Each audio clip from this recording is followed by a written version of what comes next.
Na huyu ni miongoni mwa wanadada ambao wamekuja hapa kwa ajili ya kurefresh mind au kurelax, kuenjoy, kwa Kiswahili wanasema kuburudika na upepo mzuri wa Ziwa Victoria. Mambo vipi dada? Safi. Unaitwa nani? Violet. Violet. Wewe ni mkazi wa maeneo haya? Yep. Unaishi wapi? Nyamalango. Nyamalango, hapa tuko Swea sasa hivi. Yeah. Asante sana. Violet, mimi nina swali moja ambao ni kama challenge. Tunasema ukubwa wa Ziwa Victoria ni kilomita za mraba zipatazo 59,947. Je, Ziwa Victoria ni la ngapi kwa ukubwa barani Afrika? Ni ziwa la kwanza kwa ukubwa barani Afrika. Duniani? La pili. Safi. Uko vizuri wewe? Asante.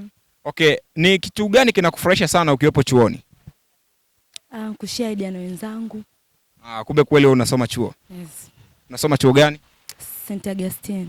Na vipi, kitu gani kilikuvutia sana mpaka ukaamua uje sasa kufanya tour au kuja kurelax, kuenjoy Ziwa Victoria hapa?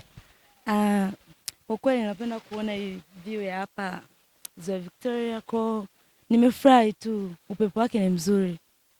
Mandhari, upepo. Yeah. Okay. Kwa kweli. Changamoto za chuoni? Changamoto ziko nyingi, lakini tunajitahidi hivyo kukabiliana nazo.